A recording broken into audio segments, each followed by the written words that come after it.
Pour grandir avec Dieu, faut le connaître. Mon objectif dans cette nouvelle série de vidéos, c'est de vous transmettre des clés qui vont vous permettre de grandir avec Dieu. On va aborder le thème de la connaissance de Dieu. On va regarder ce que nous dit la Bible, mais je vais également vous partager mon témoignage qui m'a permis de grandir. Dans mes vidéos, je vais venir te challenger. Il est possible que ça vienne te chercher dans tes croyances ou dans ton confort. Si tu es chrétien, je vais te demander d'examiner ce que je dis et d'exercer du discernement à l'écoute du Saint-Esprit. Tu peux remettre cette vidéo en prière et lui demander de t'accorder sagesse, intelligence et discernement. Mes vidéos ont aussi pour but de t'inviter à la réflexion personnelle et à l'introspection. Avant de commencer, je vais donc t'inviter à prendre de quoi méditer, de quoi écrire et ta Bible. Je vais te demander d'analyser ce que je vais te transmettre. Ce que je vais te partager, c'est une compréhension, une pensée que tu es libre d'accepter ou de refuser. Parce qu'on a tous le libre arbitre. Je ne vais donc pas t'imposer mes croyances et je te demanderai également de ne pas le faire. Si jamais ce que je te partage est une révélation pour toi, ça ne sera peut-être pas le cas pour ton prochain. Nous avons tous une soif de croissance différente et tu ne peux pas forcer la personne à grandir si elle ne le désire pas. Ma vidéo sera très demandante et je vais parfois utiliser des termes grecs. Mais je te demande de la regarder jusqu'au bout parce que ça va produire quelque chose en toi, c'est certain.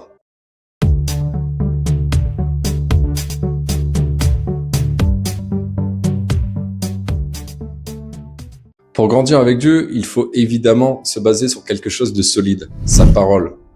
La Bible est une compilation de 66 livres écrits par environ 40 auteurs différents, mais ils avaient tous la même vision. La Bible nous dit qu'aucune prophétie n'est une affaire d'interprétation personnelle et qu'il n'y a ni changement ni variation en Dieu. Il nous révèle dès le début ce qui doit arriver car Dieu nous révèle ses plans avant de les mettre en œuvre. Nous pouvons donc connaître Dieu et sa volonté dans sa parole qu'il nous a déjà donnée, car son plan de salut est révélé aux hommes dès le début. Donc l'unique manière d'éviter des fausses croyances ou des fausses doctrines, c'est de vérifier la conformité avec la Bible. On utilise la Bible pour interpréter la Bible.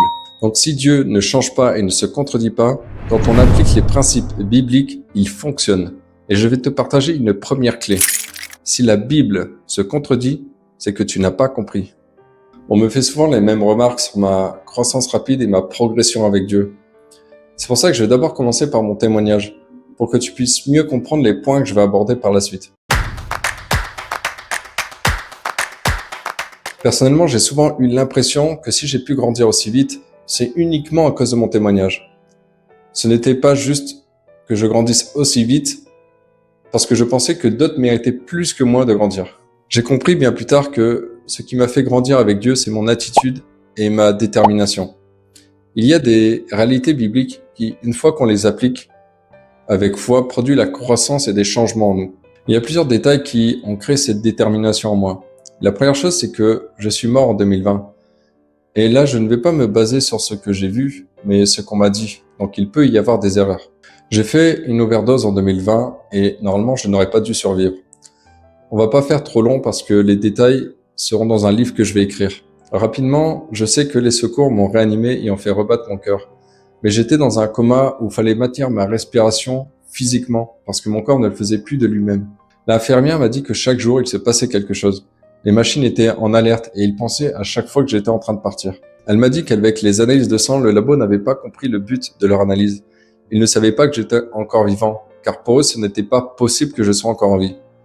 Et quand ils ont appris que j'étais vivant, elle m'a dit qu'ils ont littéralement fait l'alerte rouge. Je me suis retrouvé branché de partout pour purifier mon sang. Sauf que moi, pendant ce temps, j'étais plus ou moins conscient. En fait, j'étais dans le noir et j'avais ni émotion positive, ni émotion négative. J'avais la sensation que ça faisait des milliers d'années que j'étais dans cet endroit. Et au bout d'un moment, j'ai eu cette pensée, ce désir où je me suis dit, mais je ne veux plus être ici, je veux me réveiller. À ce moment précis où j'avais ce désir de vouloir me réveiller, j'entends une voix qui me dit, ouvre les yeux. Et à l'instant, j'entends des bruits de pas, j'ouvre les yeux et je vois l'infirmière qui arrive et qui me dit « Ah mais c'est un miracle que vous soyez réveillé ». J'étais athée. Après, je sais pas trop parce que j'ai commencé à me poser des questions. Parce que je ne savais pas comment je pouvais être vivant. Et quand Dieu s'est manifesté à moi 2 ans plus tard, je ne pouvais plus nier son existence. Mais même si j'ai vécu quelque chose de surnaturel, j'étais encore responsable de ce que j'allais en faire.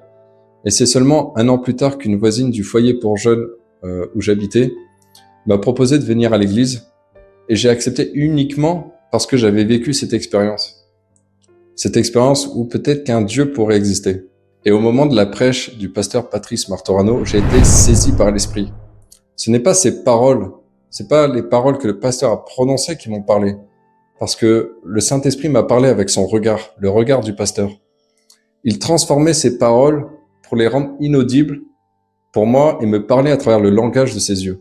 C'était surnaturel, mais je ne comprends pas ce jour-là et je l'ai réalisé qu'après, parce qu'au final, quand je regarde sa prêche sur YouTube, ça me parle pas du tout.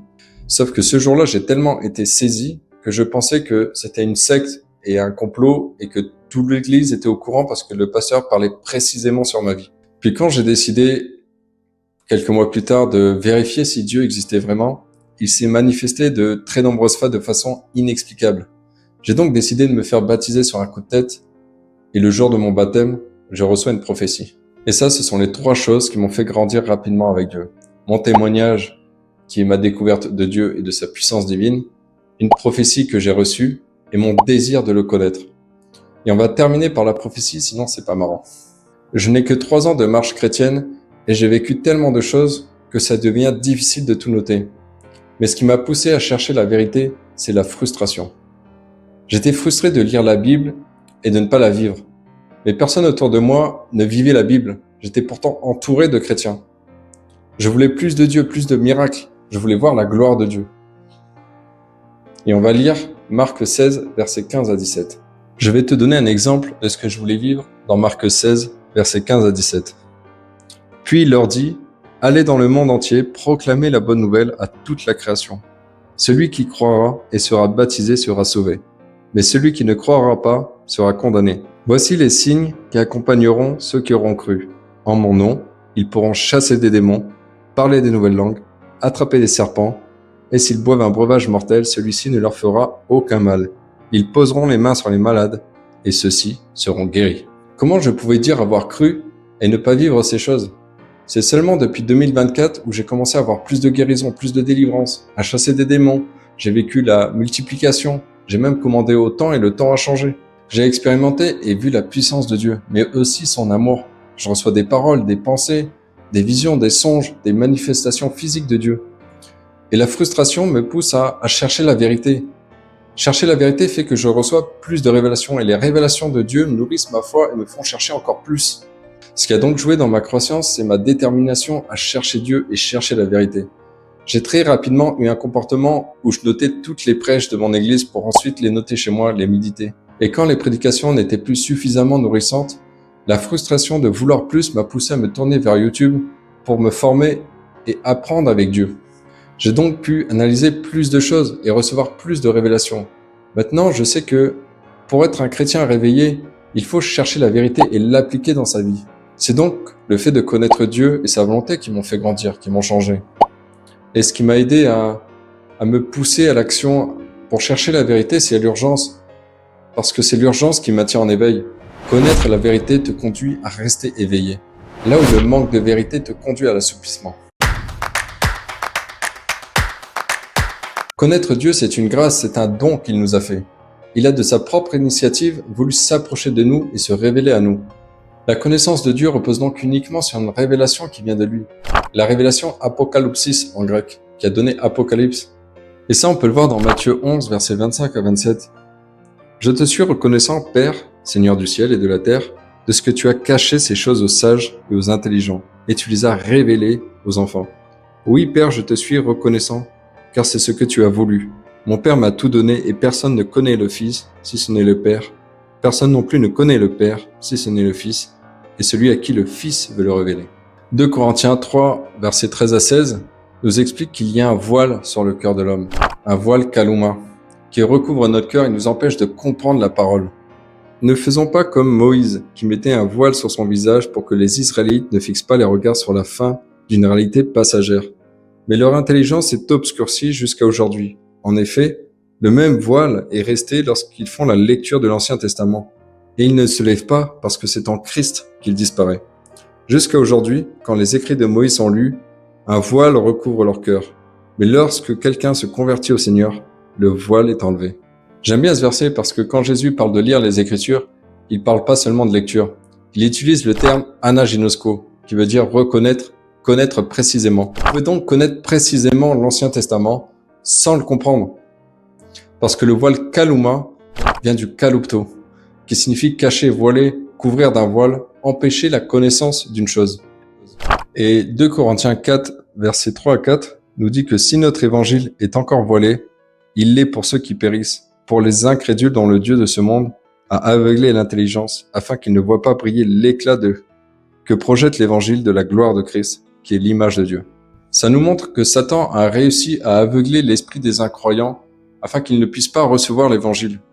Le kalupto provient donc de l'incrédulité dans le cœur de ceux dont l'intelligence est aveuglée. Jésus nous dit aussi en Matthieu 10, verset 26, qu'il n'y a rien de caché kalupto, qui ne doit être découvert apokalupto, qui signifie découvrir, dévoiler ce qui est voilé, porter à la connaissance. 2 Corinthiens 3, verset 14 nous dit que le voile kaluma, c'est en Christ qui disparaît.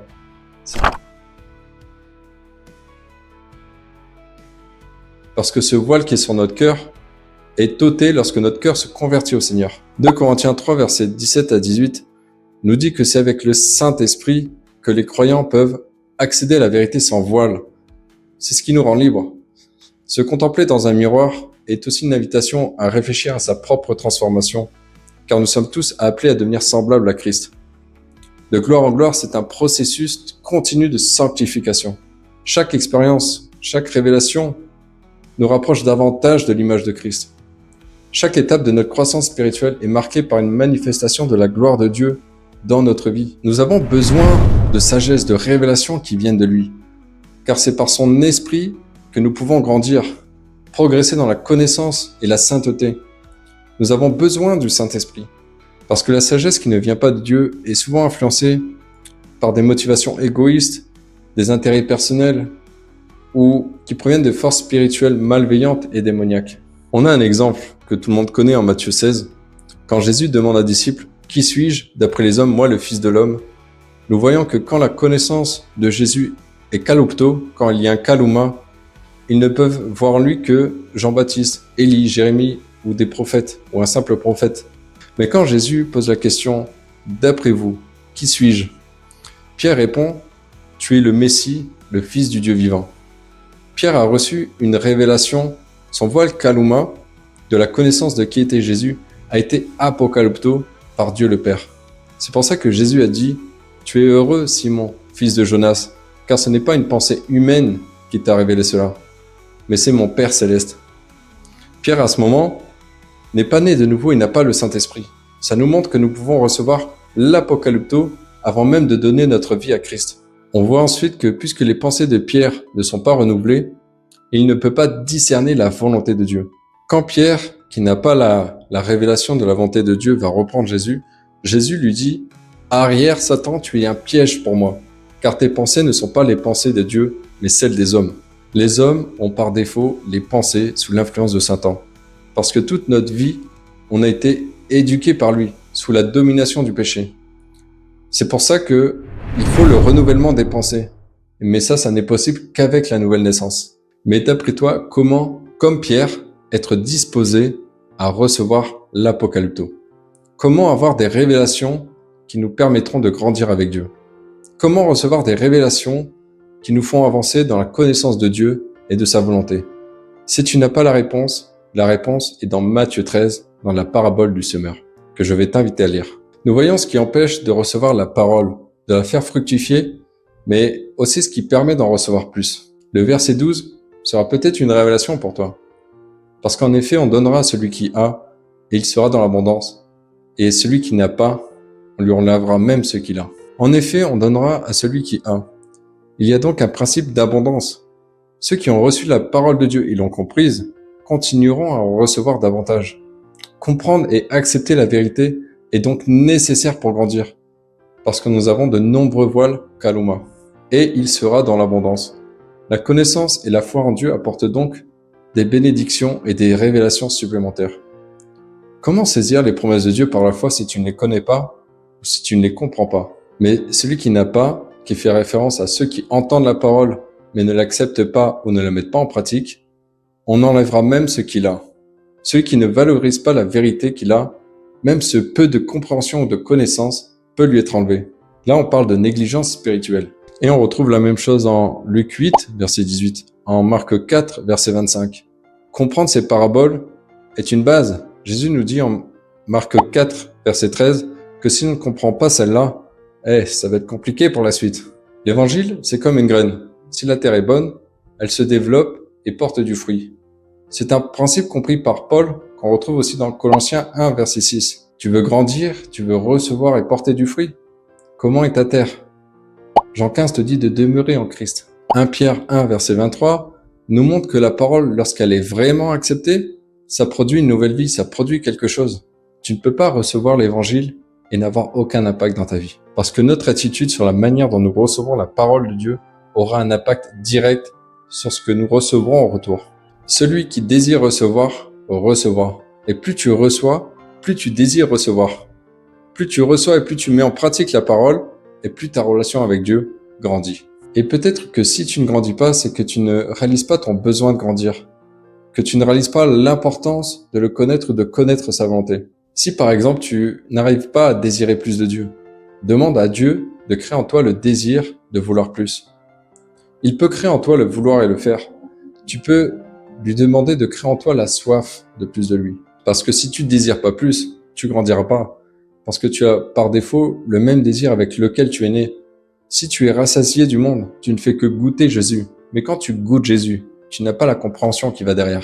Voilà pourquoi il est important de vouloir chercher à connaître Dieu et sa volonté. En tant que chrétien, c'est pas normal qu'on se contente de goûter Jésus. Nous sommes censés vivre avec lui. Connaître Dieu et sa volonté a donc des conséquences profondes sur notre vie spirituelle, notre comportement et notre relation avec lui. Cette connaissance était la profonde préoccupation de Paul. On peut le voir dans Colossiens 1, versets 28 à 29. On voit son désir d'instruire les croyants pour les rendre parfaits en Christ. Certaines versions diront adultes, unis, en pleine communion en Christ. Je vais te donner 7 raisons de chercher cette connaissance. C'est pas exhaustif, mais peut-être qu'il y a une raison qui pourrait te motiver. La première raison, pour avoir la vie éternelle, nous dit Jean 17, verset 3. C'est une bonne raison, je trouve. Le terme pour parler de connaître, c'est le terme ginosko, qui signifie apprendre à connaître, comprendre, avoir la connaissance d'eux. La deuxième raison, c'est qu'il peut te donner un esprit de sagesse.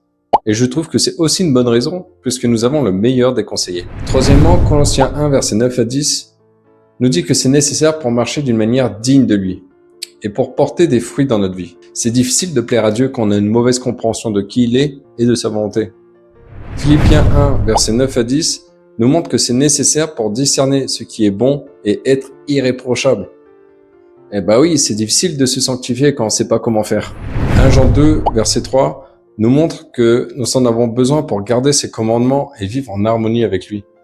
C'est difficile de grandir avec Dieu si on attriste tous les jours le Saint-Esprit.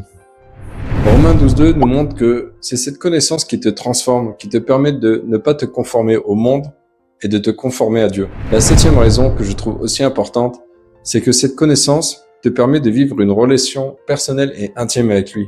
Romains 8.15 parle de Dieu comme un père. Paul avait une attitude qui m'a remis en question.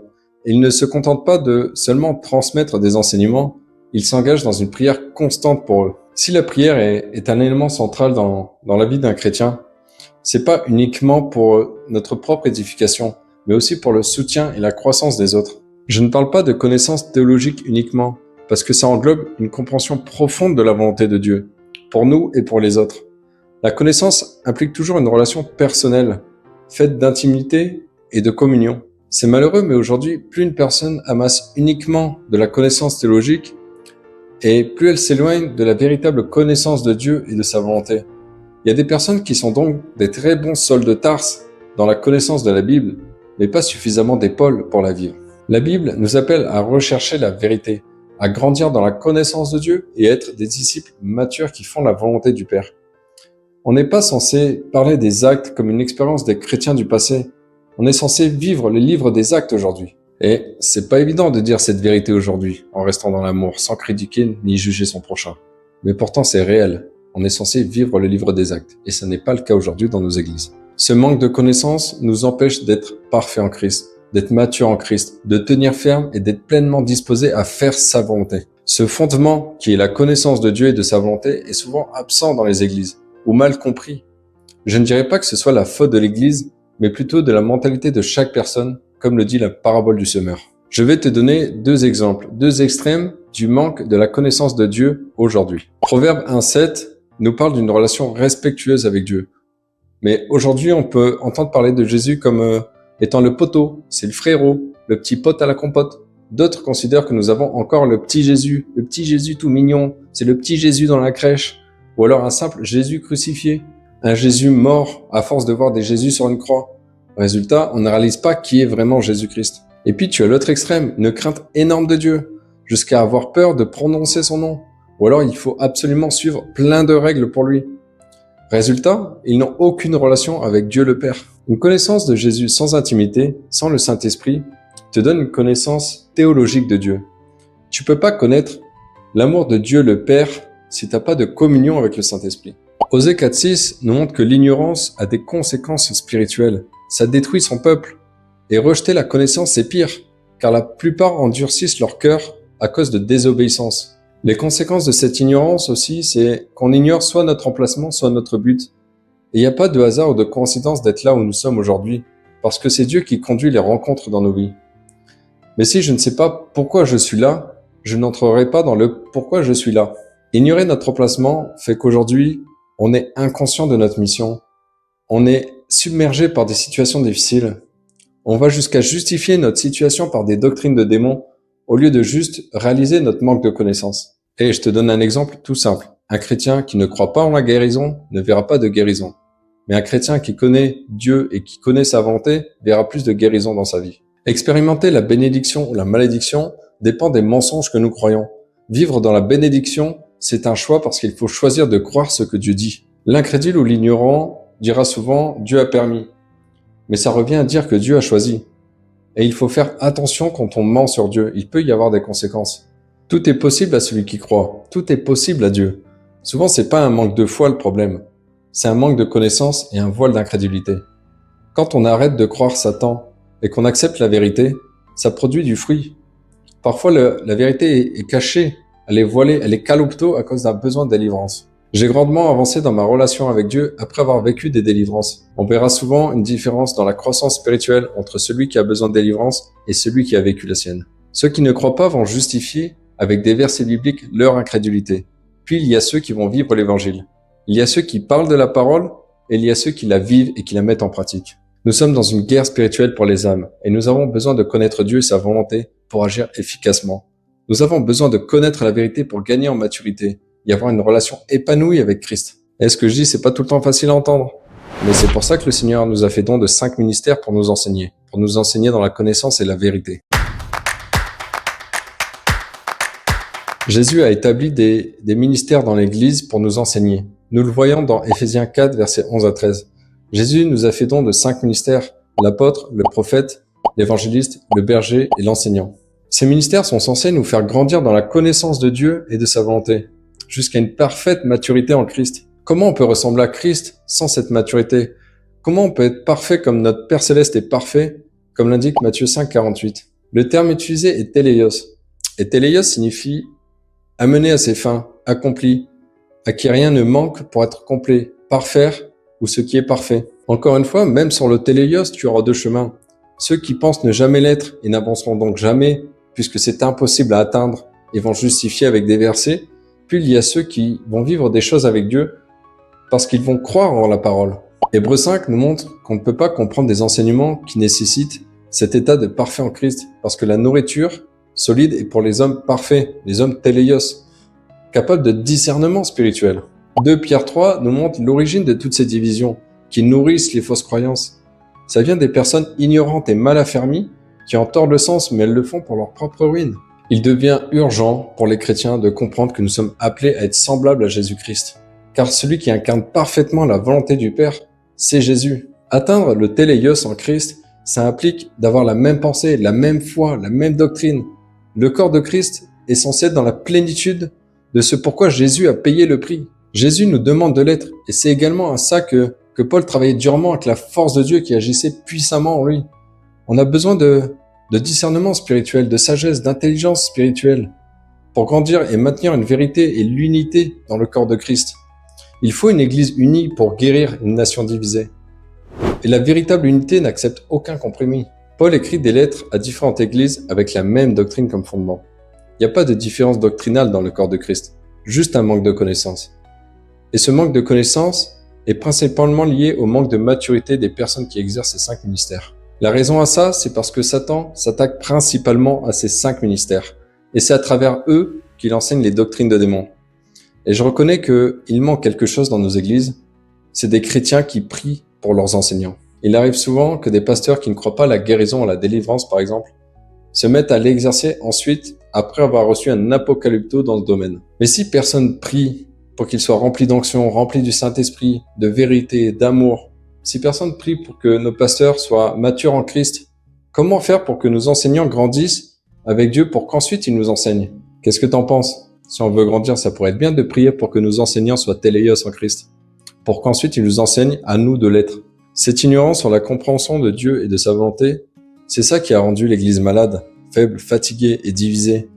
Le corps de Christ a perdu la communion avec l'Esprit de Dieu, alors que nous sommes censés avoir la pensée de Christ. Et avant d'aller plus loin, il faut comprendre que nous n'avons pas à critiquer, juger ou mépriser un enseignant.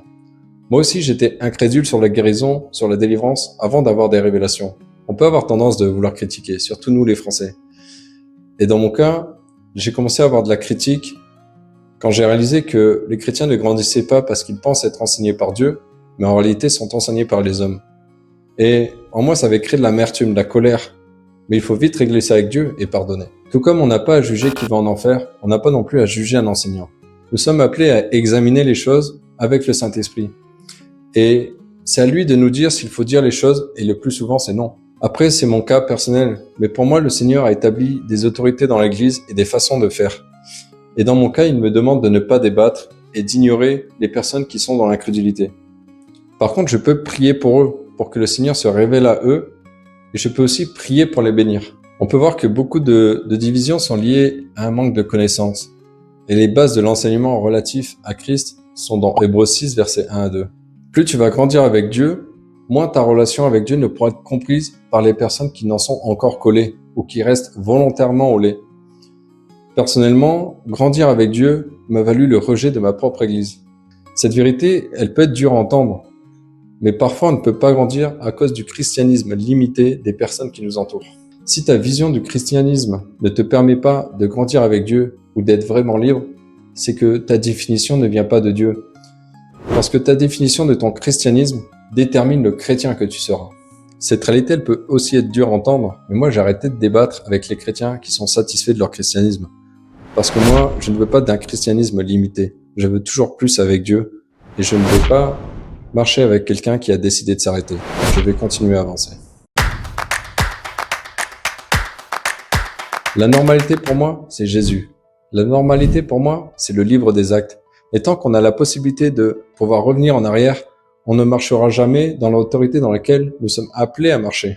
Si on ne réalise pas ce que nous sommes devenus, on essaiera d'être à l'endroit où on était déjà en place lorsque nous sommes nés de nouveau. Parce que toute notre vie, on a été formé par l'ennemi de Dieu. Réaliser ce qu'on est devenu nécessite de renouveler notre intelligence. Ressembler à Jésus, c'est pas faire partie d'une religion, parce que la religion, c'est le résultat de l'absence d'une véritable rencontre avec le Saint-Esprit. Le corps de Christ a besoin de réaliser sa véritable identité. Le corps de Christ a besoin de se sanctifier, de discerner ce qui est bien ou mal, et de grandir en maturité dans la connaissance de Dieu et de sa volonté. Si la grâce nous ramène dans la crainte de Dieu, car elle enseigne à notre cœur la crainte de Dieu, au final, c'est le lifestyle du Saint-Esprit qui a démarré l'Église. C'est le lifestyle du Saint-Esprit qui fait de nous des véritables disciples. Le Saint-Esprit ne nous rend pas seulement capables de connaître sa volonté, mais de pouvoir faire sa volonté. Il nous rend capables d'être semblables à Jésus. Mais il n'y a pas de Saint-Esprit sans sanctification. Si la religion nous enseigne que nous sommes toujours des pécheurs, Dieu ne nous appelle pas comme ça. Et ceux qui veulent nous enseigner que nous ne sommes pas des saints, c'est ceux qui veulent nous exclure de notre relation avec Dieu. Moi, ça me paraît logique quand j'entends dire que les saints sont des personnes qui sont nées de nouveau, qui sont remplies de l'Esprit, qui sont consacrées, dévouées à Dieu, des personnes qui sont des soldats et ambassadeurs pour le royaume de Dieu, des personnes qui ont l'Esprit renouvelé, des personnes qui vivent une vie de repentance, des personnes qui vivent une vie où ils ne se retournent pas. Celui qui accepte Christ comme son Seigneur et son Sauveur devient son disciple. Et s'il devient son disciple, il vit donc une vie nouvelle. et toutes choses sont en train de devenir nouvelles, nous dit 2 Corinthiens 5,17. Si Jésus et le Saint-Esprit ne sont pas assez réels pour changer ta vie, je vois pas comment tu peux appeler les autres à changer. Nous n'avons pas besoin d'encouragement pour rester à vivre dans la chair.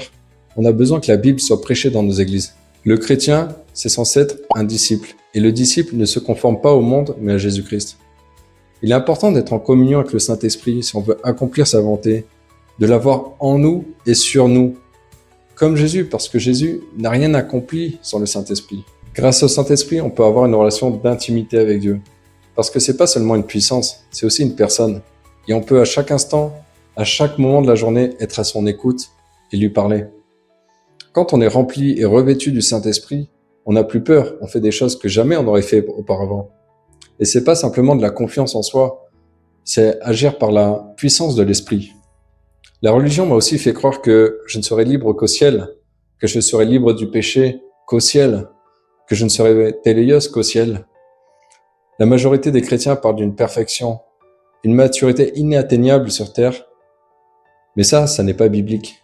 C'est malheureux, mais cette doctrine de démon m'a fait croire que je serais au ciel ce que je suis appelé à être sur terre.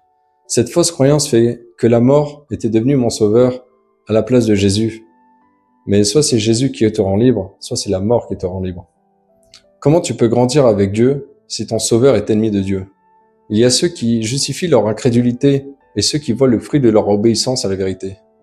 Mais le fait que ce soit possible, ça ne veut pas dire que c'est facile. Et le fait que ce soit difficile, ça ne veut pas non plus dire que c'est impossible. Mais souvent, je me rends compte que, comme moi avant, on aime cette croyance pour ne pas avoir à se rendre compte que mourir à soi est la liberté. Parce que je renonce à moi-même pour suivre Christ. Et c'est ça le véritable christianisme. Jésus est mort pour que mon orgueil se transforme en confiance en Dieu. Mais dans le monde chrétien, avoir confiance en Dieu, c'est considéré comme de l'orgueil. Mais ne pas avoir confiance en Dieu, ne pas avoir l'humilité de se soumettre et faire confiance en Dieu et à sa parole, pour moi, c'est ça l'orgueil. C'est ta relation avec Dieu qui fera de toi un chrétien authentique, car ta crainte de Dieu ne te fait plus ressentir la crainte de l'homme. Et la chose la plus importante que tu dois poursuivre, c'est ta relation avec le Saint-Esprit. Comme dirait Todd White, il n'y a pas d'honneur quand l'honneur vient de Dieu, pas de reconnaissance quand la reconnaissance vient de Dieu. Pas besoin d'être connu des hommes quand on est connu de Dieu. Et récemment, j'ai vécu une expérience. C'est que Dieu m'a dit qu'il m'avait reconnu. Donc, pourquoi chercher à être reconnu des hommes quand on est reconnu par Dieu? Le christianisme n'est rien sans le Saint-Esprit. Et le christianisme sans le Saint-Esprit, c'est qu'une simple religion. C'est pas évident de dire la vérité, sans manquer de tact, sans manquer d'amour. Mais ce qui est pas évident surtout, c'est d'essayer de te faire prendre conscience que tu es responsable de ta croissance spirituelle. Grandir avec Dieu ne dépend que de toi. Il n'est pas trop tard pour commencer. Parce que si tu es fidèle, Dieu peut te faire rattraper le temps perdu. Quand tu prends Dieu au sérieux, Dieu est sérieux avec toi. Si tu es sérieux avec Dieu, il te conduira vers des personnes qui te feront grandir, des personnes qui sont sérieux avec Dieu. Si tu t'entoures de personnes qui ne cherchent pas plus, qui ne cherchent pas la vérité ni le royaume de Dieu, ils deviendront un obstacle pour toi. À force de nourrir notre chair d'idolâtrie, on ne comprend plus la Bible. Aujourd'hui, beaucoup se disent chrétiens, mais il leur manque Jésus. Ils ont reçu la connaissance, mais la rejettent. Les chrétiens sont pour moi les premiers à avoir besoin d'évangélisation. Il y a quelque chose qui m'attriste dans le corps de Christ, c'est que beaucoup refusent d'écouter Dieu parce qu'ils veulent écouter les pasteurs, les enseignants, les apôtres, les prophètes, les évangélistes, comme les Israélites avec Moïse. Mais si le corps de Christ est divisé, c'est parce que on écoute les hommes au lieu d'écouter Dieu. Et je peux comprendre qu'écouter Dieu peut faire peur, mais essayons d'être les Josué, d'être celui qui cherche Dieu, qui reste dans sa présence, parce qu'il a fini par être choisi et appelé. Dieu veut ramener l'évangile original où les gens sont libres. Les chrétiens sont censés grandir ensemble, avec une même unité, parce qu'ils ont le même Saint-Esprit. Mais comme tous ne développent pas le fruit de l'Esprit, ne recherchent pas la maturité spirituelle, ne grandissent pas dans le discernement, dans la connaissance, on finit par avoir un évangile qui est bien différent de celui enseigné de l'Église primitive. Les 5 ministères sont censés être matures en Christ, être dans la vérité de la parole, avoir une pleine unité et le même esprit en Christ. Leur rôle, c'est de nous rendre matures en Christ, dépendants à Dieu, pas dépendants à leur ministère. Il faut regarder ce que produit la personne. Est-ce que la personne qui t'enseigne est une personne qui marche selon l'esprit? Est-ce qu'il manifeste le fruit de l'esprit? Et c'est avec le temps qu'on examine si une personne a de bonnes racines.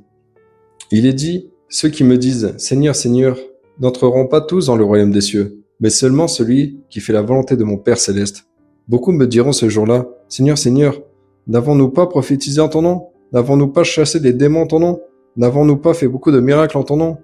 Alors, je leur dirai ouvertement « Je ne vous ai jamais connu. Éloignez-vous de moi, vous qui commettez le mal. » Une personne peut donc faire des choses pour Dieu, annoncer la parole de Dieu, annoncer la vérité, être utilisé puissamment, mais ne jamais avoir été connu de Dieu. Jésus ne dit pas « Je ne vous connais plus », mais « Je ne vous ai jamais connu, je ne vous ai jamais gynosco ». Le mal, l'iniquité, c'est l'œuvre de la chair. Le Saint-Esprit produit une vie de sainteté, vraie et authentique, et le fruit authentique n'est visible qu'avec le temps. Celui qui marche encore selon la chair n'est donc pas encore mature en Christ. Et attention, parce que moi, en 3 ans de foi chrétienne, je n'ai pas encore atteint cette maturité. Mais je sais que déjà tout le long de ma marche chrétienne, je vais demander à Dieu d'examiner mon cœur et de me corriger pour que je sois aligné avec lui.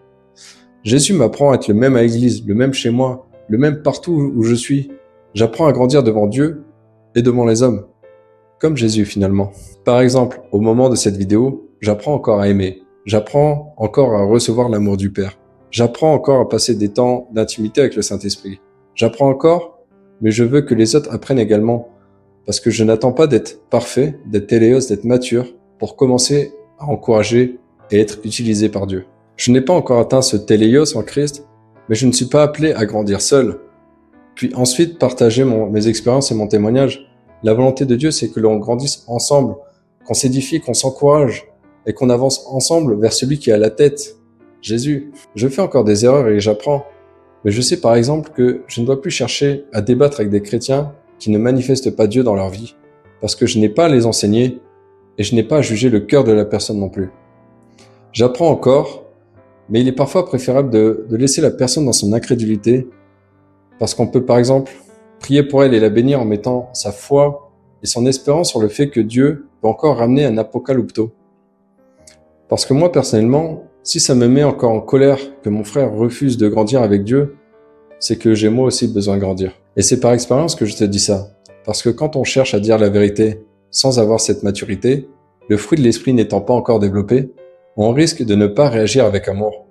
Et au final, même si je dis la vérité, ça se retourne contre moi à cause du manque de manifestation du fruit de l'esprit. Honnêtement, je sens encore une frustration quand je suis confronté à l'orgueil et à l'incrédulité de quelqu'un, au lieu d'avoir de la compassion pour lui.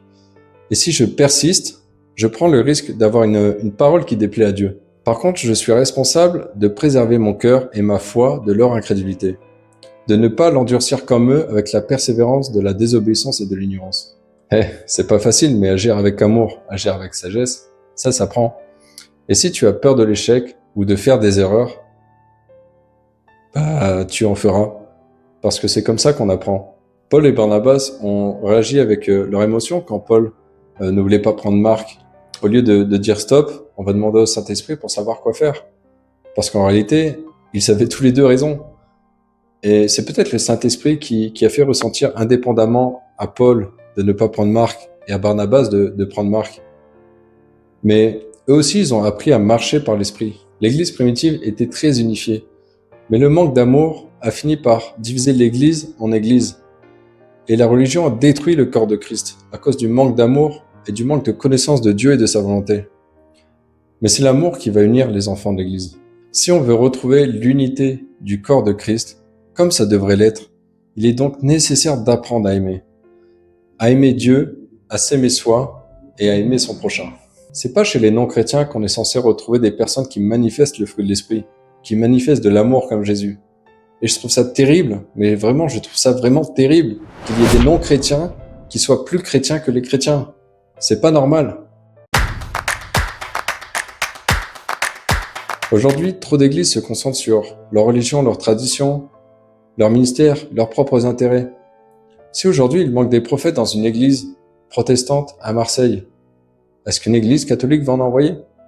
S'il manque des apôtres ou des évangélistes dans une église catholique à Lyon, qui enverra? Moi, je te le dis, Dieu n'a jamais voulu que l'on soit autant divisé dans la doctrine, dans la foi, dans l'enseignement. Et quand j'entends les chrétiens parler de l'unité du corps de Christ, Je sens une tristesse à l'intérieur de moi parce que le Saint-Esprit me dit que c'est faux. C'est faux, le corps de Christ n'est pas ce qu'il devrait être. Christ ne reviendra pas chercher une fiancée immature et querelleuse, divisée en elle-même. Christ ne reviendra pas chercher une fiancée qui ne s'est pas purifiée ni préparée pour son mariage. Christ reviendra chercher une fiancée qui souhaite se marier avec celui qu'elle connaît, parce que sa fiancée l'aime et Christ l'aime en retour. Christ ne revient pas chercher l'ensemble de son Église, il revient chercher uniquement sa fiancée pour la protéger des tribulations à venir. Ce que j'ai reçu du Seigneur, c'est que le retour de Christ sera précédé par l'unité de ceux qui sont en Christ. Nous sommes tous indépendamment sa fiancée, mais ensemble nous sommes un corps. Nous avons tous un rôle, et nous avons tous indépendamment notre relation avec lui. Nous devons chercher la véritable unité dans la plénitude de ce que chacun doit être. Même si les chrétiens unis par l'amour, marchant par l'esprit, ne vont pas du tout plaire ni au monde, ni aux chrétiens qui vivent dans la chair et la religion, tu dois comprendre que même si tu vis des difficultés en grandissant dans ta relation avec Dieu, tu ne le regretteras pas. Et même si ton Église n'est pas dans la vérité de la parole, ne rentre pas en conflit avec elle, ni avec tes frères et ni avec tes sœurs. C'est normal si les gens s'en prennent aux chrétiens qui sont en feu pour Dieu, parce que ça montre que eux-mêmes ne le sont pas. Et les chrétiens aiment se sentir à l'aise dans leur incrédulité. On devrait être excité à l'idée de pouvoir faire des miracles, de partager l'évangile. Mais au lieu de ça, on va nous dire de nous calmer, de rester tranquille. Malheureusement, aujourd'hui, les églises assassinent le réveil. Dès qu'un chrétien est bouillant pour Dieu, l'église lui jette des seaux d'eau dessus. Ce qui a été dur dans mes débuts, c'est que quand j'ai commencé à partager ma relation avec Dieu avec d'autres chrétiens, je m'attendais à de la joie et du partage de témoignages. Mais au lieu de ça, j'ai reçu du mépris et de la moquerie. Quand j'ai essayé de faire grandir mes frères et sœurs, de pratiquer les dons spirituels, j'ai été rejeté et critiqué. Parfois j'ai manqué de sagesse, parfois j'ai manqué de tact ou d'amour. Et j'ai conscience d'avoir fait des erreurs dans ma croissance. Ça m'a fait comprendre que, effectivement, c'est difficile de grandir quand on manque de leaders ou de frères et sœurs qui sont ancrés dans la parole, qui vivent l'évangile. Mais ça m'a montré que Dieu m'accompagne et me soutient. Il faut grandir avec la crainte de Dieu, pas avec la crainte de l'homme. C'était dur au début d'être rejeté dans sa propre église, d'être méprisé par ses frères et sœurs, d'avoir régulièrement des échos de personnes qui parlent dans ton dos. Mais au final, ce que je vis avec Dieu vaut bien plus que ce qu'ils m'ont fait subir. Et ça peut causer des frustrations, de l'amertume, de la colère, et nous inciter à quitter l'église ou nous isoler. Mais il faut pardonner parce que l'incrédule d'hier peut être le prophète de demain. Et celui qui te méprise aujourd'hui peut être appelé comme apôtre la semaine prochaine. Il ne faut pas regarder les autres à ce qu'ils ne sont pas, mais à ce qu'ils peuvent être. Et personnellement, je ne veux pas être l'hypocrite de la parabole des noces de Matthieu 22. Et je ne veux pas non plus que tu le sois. Car la première chose que va faire Dieu, c'est de faire le tri parmi son peuple. Ce que Dieu m'a appris à travers ces difficultés dans le corps de Christ, c'est premièrement d'apprendre à pardonner, mais aussi de ne pas murmurer contre le corps de Christ. Parce que quand on réalise le manque d'unité dans le corps de Christ, on peut avoir tendance de vouloir dire les choses sur les leaders en place, sur ce que font les frères et sœurs. Et la parole me dit de ne pas murmurer contre les chrétiens, de ne pas remettre en question ce qu'ils font pour Dieu. Surtout si c'est des leaders, je dois leur être soumis. Ça veut dire que si je perçois qu'ils sont dans l'erreur, ça veut dire que je vais devoir pardonner et prier pour les bénir. Et si le Seigneur ne me demande rien et ne m'a pas demandé de dire quelque chose ou de faire quelque chose, je dois me taire. Il faut honorer et respecter ses leaders et ses frères et sœurs. Et ça aussi, j'ai appris à le faire. Après, il faut aussi être raisonnable. Si dans ton église, il y a de la manipulation, de la domination, du contrôle, évidemment que tu vas fuir cette église, que tu vas pas rester. Parce qu'on reste pas dans une église qui est soumise à la sorcellerie. On peut avoir la mauvaise croyance, comme moi, de croire que je suis responsable de dire la vérité à tout le monde. Mais la réalité, c'est que c'est aussi de la responsabilité de chacun. Je ne suis responsable qu'à partir du moment où le Seigneur me demande de le faire et que je ne le fais pas. Aucune église ne détient la vérité, parce que c'est Dieu qui la détient et il la donne abondamment à celui qui la cherche. Tu peux aussi demander à Dieu de te conduire dans une église qui te fera grandir. Parce que changer une église ou chercher une autre église, c'est pas un péché. Une autre vérité qui est dure à dire, c'est que 80% du corps de Christ ne creuse pas assez dans la parole pour savoir qui ils sont. C'est malheureux parce que nous avons tous notre propre responsabilité de chercher la vérité. J'ai entendu une phrase que je trouvais stylée, c'était « Les chrétiens dépendent des enseignants humains, mais sans relation avec l'enseignant divin, sans relation avec le Père, l'enseignement humain ne fera que les divertir. » Dieu cherche à nous rendre dépendants de lui. Et notre responsabilité, c'est d'accepter de l'être. On a une tendance à l'idolâtrie et à compter sur les hommes, alors que la foi, c'est de compter sur Dieu. La foi, c'est d'être en accord avec la parole, de croire et faire confiance à Dieu et dans ce qu'il dit. Je dois donc veiller sur l'incrédulité et ne jamais prendre ma foi comme un acquis. Si je place ma confiance uniquement dans l'enseignement d'un homme, je risque d'être moins vigilant et d'accepter un enseignement qui n'est pas vrai. Les gens dans les derniers jours voudront entendre ce qu'ils ont envie d'entendre. Ils ne veulent pas entendre la vérité. Et les gens, ça veut aussi dire toi et moi. Est-ce que je cherche des personnes qui vont apaiser mes oreilles ou remplir mon cœur? Parce que la parole de Dieu ne sert pas à transformer nos oreilles. Je préfère largement un enseignant qui transforme mon cœur. Un jour, il y a eu le passage de Luc Dumont qui a fait une prêche dans mon église où j'étais. Il a fait un enseignement supplémentaire le lundi. C'est un pasteur que le Seigneur a beaucoup utilisé pour me booster et me faire avancer. J'étais sur un côté de la salle, assis près du mur. Et le Saint-Esprit me montrait les personnes présentes venues pour écouter Luc. Et il m'a dit, tu vois, au lieu de venir boire du jus d'orange pour prendre des forces, pour reprendre des forces, ils viennent boire leur café parce qu'ils ont une addiction au message d'encouragement. Et comme ça me saisit, je promène mon regard sur eux. Et le Saint-Esprit continue et me dit, leur état ne leur permet plus de comprendre la vérité. Ils viennent boire, mais ça ne produit rien en eux. Plus tard, j'ai regardé une prêche de Todd White qui est venue confirmer cette parole. Il sort cette phrase. Au lieu de se nourrir de la parole, les chrétiens ont besoin de quelqu'un pour les nourrir à la petite cuillère. Ils ont besoin d'aide pour manger. C'est triste, mais grandir avec le Seigneur dépend de la responsabilité de chacun. Prier, jeûner, lire sa Bible, donner, témoigner. Pourquoi l'évangile est devenu si compliqué à comprendre et à vivre aujourd'hui? Je vais te donner une des raisons et c'est un avis personnel. Mais il y a une croyance populaire dans le monde chrétien qui nous dit que l'église est un hôpital. Mais ça n'a rien de biblique. S'il n'y a pas de guérison, s'il n'y a pas de délivrance dans l'église, si les gens vivent toujours dans la chair et le péché, c'est que l'église ne vit pas l'évangile.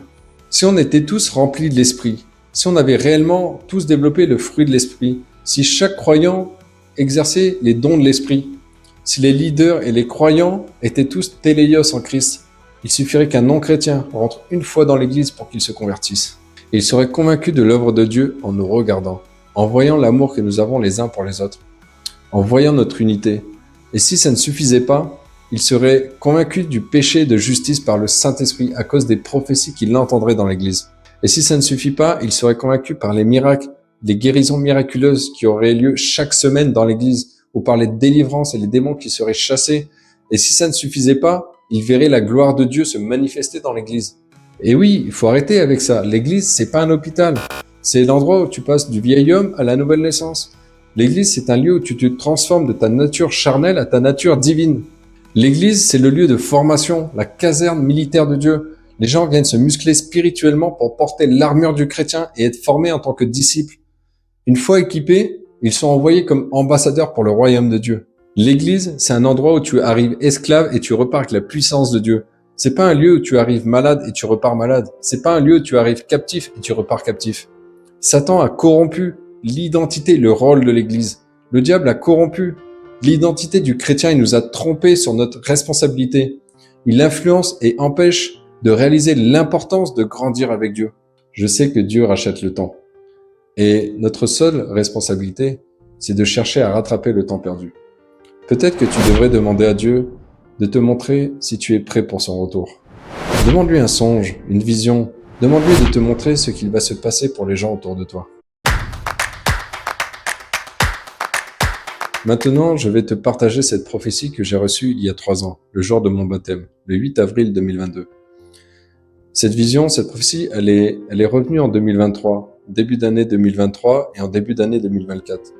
Et c'est là où j'ai senti qu'il y avait une urgence à me préparer. Je ne sais pas si ça va te pousser à vouloir grandir avec Dieu, parce que c'est bien qu'on ait notre propre vision, notre propre relation avec Dieu. Mais si ça peut porter du fruit et t'aider à comprendre ce qui m'aide à grandir, je vais te partager cette prophétie que j'ai reçue. Certainement le truc le moins agréable à faire, en tout cas en France. étant donné le réel mépris des prophéties et le mépris des prophètes. Mais bon, après tout, on préfère la crainte de Dieu, comme on en a parlé. La prophétie que j'ai reçue en 2022, le jour de mon baptême, après avoir été baptisé et m'être changé, on nous a placés sur le parvis de l'église pour que les gens viennent nous parler. Et moi, je connaissais pas encore toutes les choses de Dieu à ce moment-là. Je savais même pas ce que je devais faire, ce que j'ai reçu. Mais à un moment donné, il y a une dame qui passe. Et une fois qu'elle est en face de moi, elle tourne la tête et me regarde. Et au moment où elle me regarde, je suis saisi par l'esprit. De la même manière que Patrice.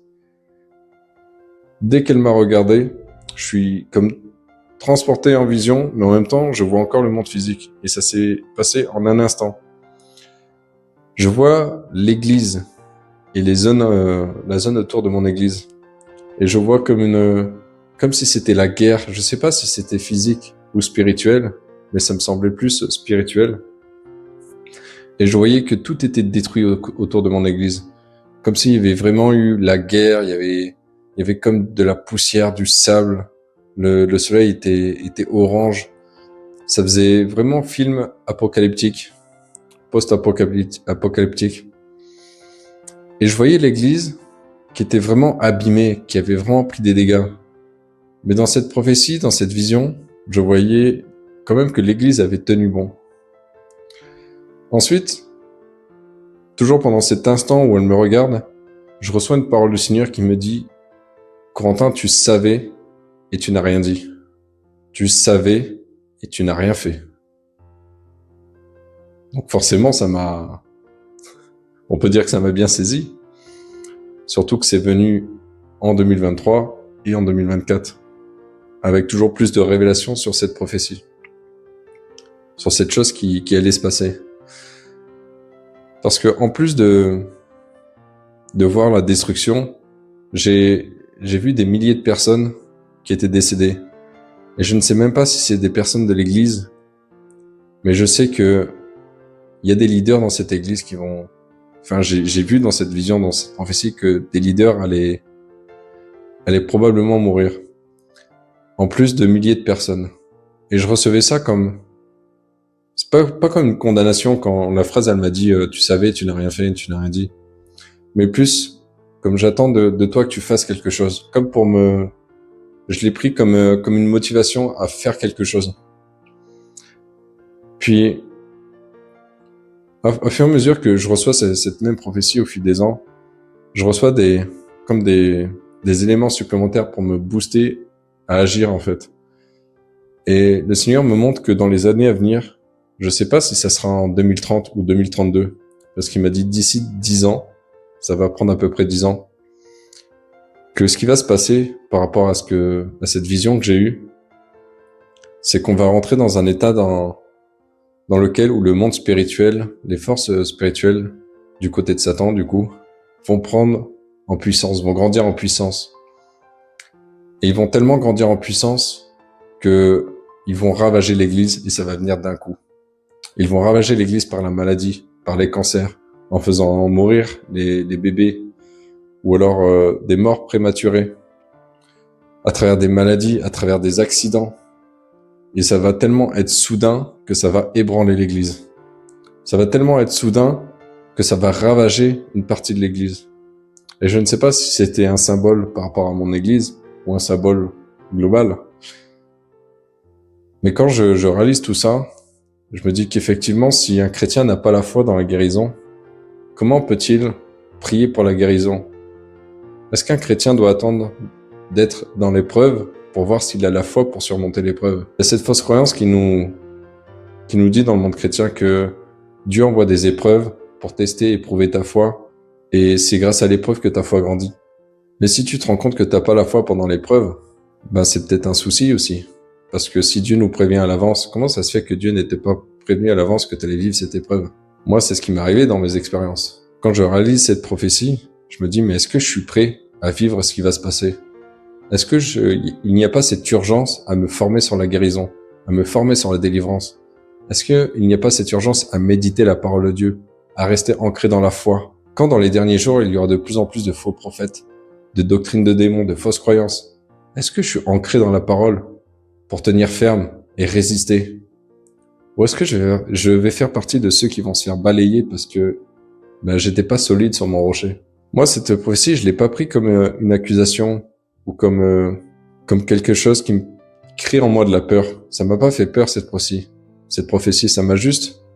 En fait, ça me rend triste parce que ça m'a fait comprendre qu'on va rentrer dans une saison d'ici 10 ans, 2032, moins de 10 ans du coup, où j'ai intérêt à grandir dans la guérison de la blessure d'injustice, parce que des injustices, je vais énormément en voir. Cette prophétie, elle est venue me chercher sur le fait que la parole de Dieu, c'est du sérieux. La Bible, c'est du sérieux. Il y a des vrais enjeux, c'est la vie éternelle des gens, c'est même la vie tout court des gens, leur souffrance. Est-ce que j'ai la compassion pour eux? Ou est-ce qu'il m'a fallu avoir cette prophétie pour avoir de la compassion pour eux? Ah, je pense que sans cette prophétie, j'aurais peut-être pas autant de compassion, pas autant de désir de vouloir agir, de me dire, mais non, en fait, c'est pas normal qu'un chrétien soit dans la souffrance, dans la maladie, qu'il soit esclave du péché, qu'il soit esclave de choses qu'il ne maîtrise pas. Parce que c'est pas ça les promesses de Dieu. Et ma priorité, moi, c'est de rendre libres les chrétiens pour avoir plus d'ouvriers pour la moisson. Parce qu'on est vraiment trop peu nombreux. Est-ce que je dois juste prier le Seigneur pour qu'il en envoie, ou je dois essayer de faire mon maximum pour que les gens soient réveillés et qu'ils se forment eux aussi? Et si j'ai manqué de tact dans la vidéo, je te demande pardon. Je peux encore être parfois trop direct dans mes paroles ou dire les choses de façon sans amour, si on peut dire ça comme ça. J'apprends encore. Je passais des heures et des heures à l'écoute de Dieu à refaire ce script pour cette vidéo. Parce que j'essaie de ne pas mettre mon influence dans ce qu'il me demande de partager. Et même ce passage-là avec la prophétie, je l'avais déjà tourné, je suis obligé de le retourner à 1h du matin. Parce qu'effectivement, il y a des choses qu'on peut dire, il y a des choses qu'on ne peut pas dire. Moi, il y a des choses que je ne peux pas dire par rapport à cette prophétie. Parce que je sais que certains vont le prendre comme étant une prophétie de peur, une prophétie de condamnation, de jugement. Donc évidemment qu'il y a des choses qu'on peut pas dire et tout le monde n'est pas prêt à l'entendre et à l'accepter. Mais il y a une réalité, est-ce que je suis chrétien pour avoir un style de vie assez confortable? Ou est-ce que je suis chrétien parce que ma priorité c'est le royaume de Dieu? Est-ce que ma priorité c'est Dieu? C'est d'aimer les autres, c'est de faire grandir les autres? Est-ce que ma priorité c'est de faire avancer son royaume? Ou ma priorité c'est de vivre bien là sur terre? Ah, c'est pas évident de dire des choses, hein. Mais je réalise qu'à chaque fois, le Seigneur m'utilise pour mettre des coups de pelle dans la terre. Tractopelle. Pour retourner à la terre, pour pouvoir semer une parole.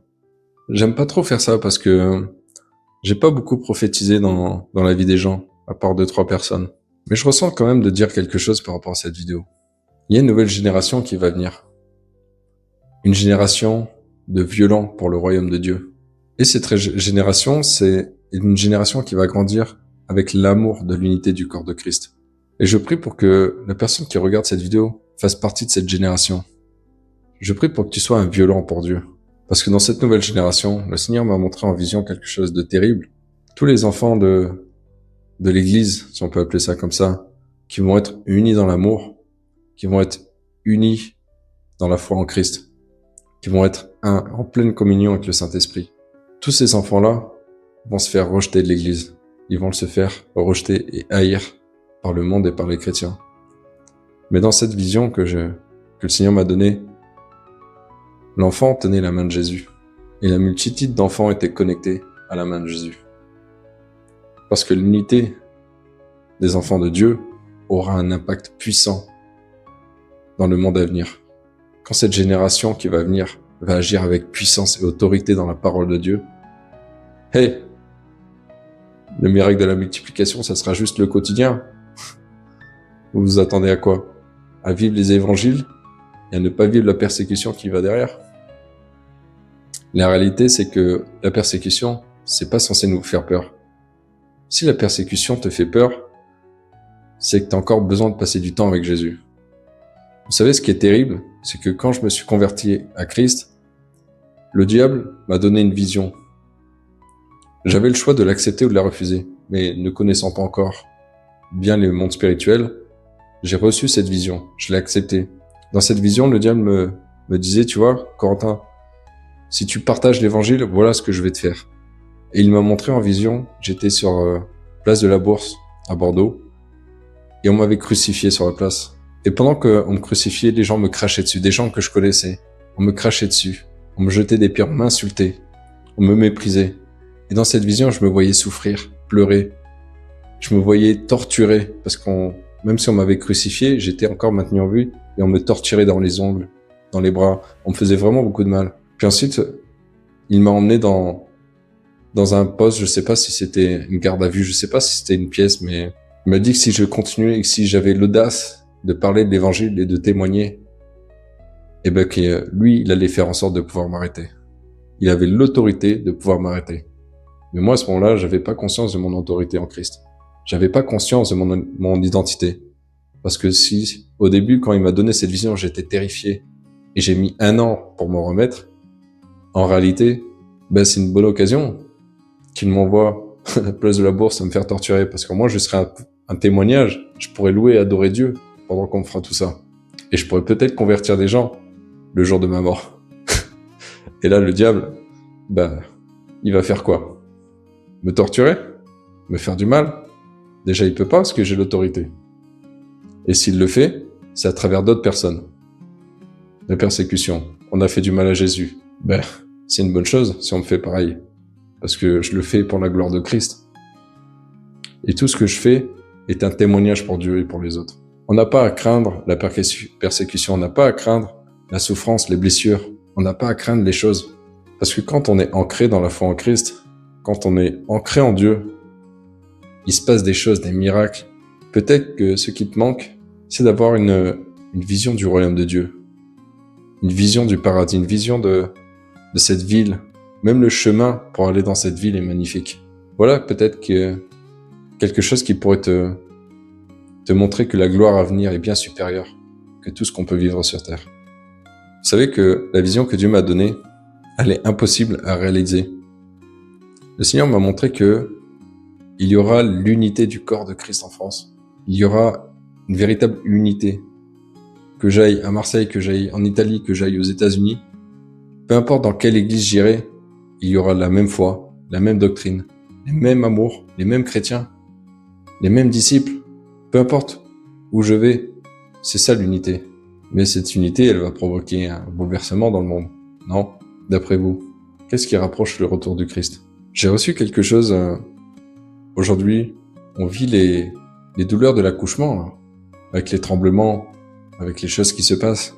Mais qui doit accoucher?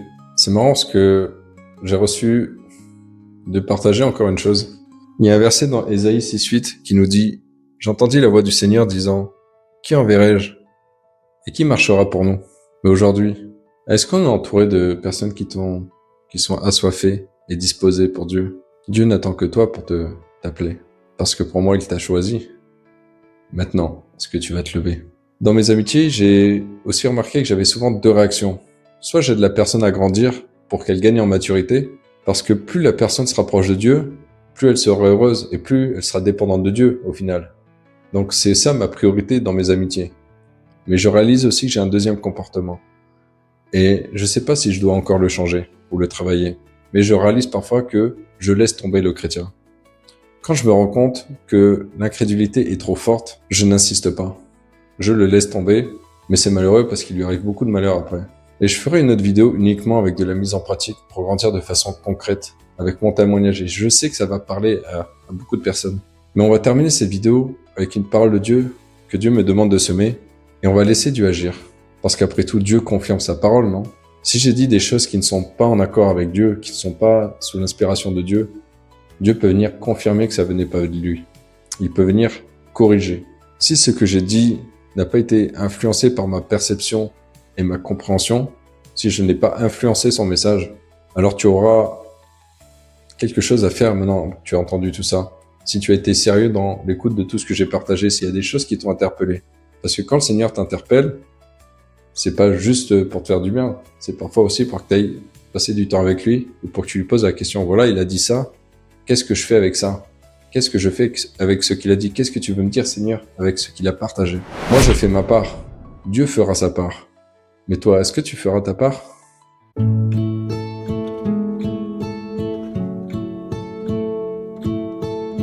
Je vais terminer cette vidéo en laissant la suite au Saint-Esprit. Pour pas casser le rythme de la vidéo, j'aimerais que tu prennes de quoi noter, une feuille, un stylo, que tu te mettes au calme. Je vais t'inviter à fermer les yeux et te laisser guider par ma voix et par le Saint-Esprit. Tu peux recevoir des pensées, des paroles, des images spontanées, des visions, des émotions, des sensations physiques. Je ne sais pas comment Dieu va te parler. Tu vas écrire tout ce qui va se passer pour ensuite l'analyser si c'est biblique. Et aussi pour te rappeler. Envoie-moi par mail ton témoignage pour que je puisse moi aussi me réjouir et prier pour toi. C'est important de noter pour analyser parce que dans l'écoute du Saint-Esprit, tu as une chance sur 4 de te planter. Soit tu écoutes Dieu, soit tu écoutes ta propre conscience, soit tu écoutes ta chair, ou soit tu écoutes l'ennemi. Faut de l'exercice pour apprendre à reconnaître sa voix. Pourtant, la Bible nous dit que les brebis reconnaîtront sa voix.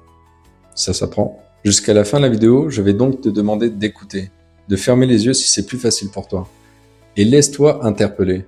Concentre-toi principalement sur Jésus, sur l'écoute du Saint-Esprit. Ce qu'il va se passer, c'est que je vais lire un passage. Je vais ensuite parler un peu, prier, je sais pas encore. Mais dans ce que je vais te dire, tu dois te concentrer sur Jésus et sur le Saint-Esprit. Je sais que le Saint-Esprit va agir parce que c'est pas la première fois que je fais ça. C'est juste la première fois en vidéo. Mais ne sois pas incrédule, ne sois pas orgueilleux et ne sois pas méprisant. Attends-toi à sa présence. Attends-toi à recevoir quelque chose. Ne sois pas surpris, ne rejette pas tout. Tu dois mettre ton intelligence au repos pour ensuite écouter Dieu. Et ensuite, tu rallumes ton intelligence pour analyser.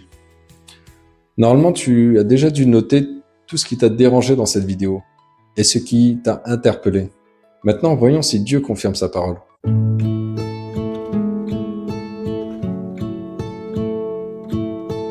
Seigneur, je remets entre tes mains les personnes qui écoutent cette vidéo. Je te prie pour que tu puisses venir leur parler, chacun d'entre eux, qu'ils puissent recevoir quelque chose de toi, quelque chose de particulier, une révélation particulière. Que tu puisses leur répondre, Seigneur, à un besoin particulier. Je te prie, Seigneur, pour que dans mes paroles, ils puissent se sentir interpellés. Je prie, Saint-Esprit, pour que tu viennes les saisir dans ce qui va être dit, que tu viennes les secouer, que tu viennes remuer la terre afin de pouvoir semer quelque chose qui va produire du fruit en eux. Je te prie, Saint-Esprit, de les combler d'amour, que dans les révélations, ils puissent avoir la conviction que ça vient de toi. Je te remercie, Seigneur, pour tout ce que tu as vu à faire et je remets le reste entre tes mains.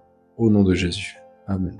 Matthieu 13, versets 44 à 52, nous dit « Le royaume des cieux ressemble à un trésor caché dans un champ. L'homme qui l'a trouvé le cache et, dans sa joie, il va vendre tout ce qu'il possède et achète ce champ. Le royaume des cieux ressemble encore à un marchand qui cherche de belles perles. Lorsqu'il a trouvé une perle de grande valeur, il est allé vendre tout ce qu'il possédait et l'a acheté. Le royaume des cieux ressemble encore à un filet jeté dans la mer et qui ramène des poissons de toutes sortes. Quand il est rempli, les pêcheurs le tirent sur le rivage et s'asseyent. Puis, ils mettent dans des paniers ce qui est bon et jettent ce qui est mauvais. Il en ira de même à la fin du monde. Les anges viendront séparer les méchants d'avec les justes et les jetteront dans la fournaise de feu, où il y aura des pleurs et des grincements de dents. Avez-vous compris tout cela? Avez-vous compris tout cela? Nous dit Jésus. As-tu réellement compris chacune de ces paraboles? Je te prie, Seigneur, de venir interpeller chaque personne. Que veut dire? Quelles sont les significations de ces paraboles exactement? Quels sont les versets, les concordances que tu peux mettre dans leur esprit? Tu pourrais venir les saisir, leur parler. Moi, je dirais juste, es-tu prêt à tout lâcher pour le royaume de Dieu? Es-tu prêt à tout abandonner pour le royaume de Dieu? Saint-Esprit, je te remercie pour ce qui prend place. Je te remercie de venir apaiser et mettre le shalom dans leur cœur et leurs pensées. Car la connaissance de Dieu peut faire peur. La connaissance de Dieu apporte la souffrance. Il y aura du rejet, de l'injustice, de la trahison, de l'abandon. de l'humiliation. Mais ils n'ont pas traversé ça seuls. Je te prie, Seigneur, de leur montrer également leurs blessures. Montre-leur, Seigneur, ce que toi tu veux guérir chez eux. Montre-leur, Seigneur, les blessures qui empêchent d'avancer avec toi. Montre à cette personne qui a vécu du rejet que toi tu ne vas pas la rejeter, mais par contre que son rejet l'empêche d'avancer avec toi. Montre à cette personne qui a subi des injustices, qui a peur de vivre des injustices avec toi, et donc refuse d'obéir à la parole. Montre à cette personne qui a vécu de la trahison. Montre-lui, Seigneur, dans ses pensées, que toi tu ne vois pas les choses comme elle, que son manque de confiance en toi vient de ce qu'elle a vécu. Montre à cette personne qui a été abandonnée. Qui est Dieu le Père? Est-ce que tu ferais pareil qu'un homme? Montre-lui comment guérir de ses blessures. Que toi, tu ne l'abandonneras jamais. Montre à cette personne qui a subi l'humiliation dans sa vie et qui maintenant met un masque maintenant qu'elle est chrétienne. Je te prie, Seigneur, de venir retirer ce masque pour lui montrer que toi, tu n'humilies personne.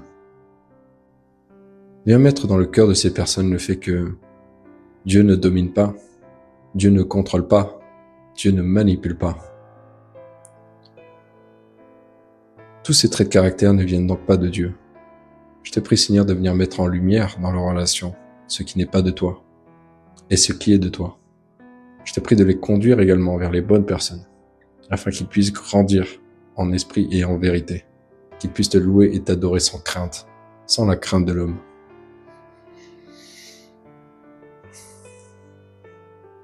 L'Église est endormie.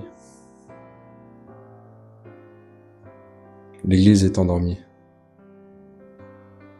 Et les chrétiens peuvent encore se réveiller. N'attends pas le réveil des autres. N'attends pas le réveil de ceux qui vont louper leur rendez-vous avec Dieu. Si tu veux être l'épouse de Christ, réveille-toi, toi qui dors. Relève-toi d'entre les morts et Christ t'éclairera. Je te remercie, Seigneur, de mettre un réveil sur cette colline pour que chaque maison entende le réveil. Mais je te prie pour que des personnes soient réveillées avant, afin qu'elles puissent se préparer, et ne pas manquer d'huile. Je te prie pour que les chrétiens qui sont encore réveillés soient fortifiés dans leur combat pour les âmes. Et maintenant, je dirai cette même parole que j'ai reçue. À toi qui veux être réveillé, je te dirai juste, ouvre les yeux.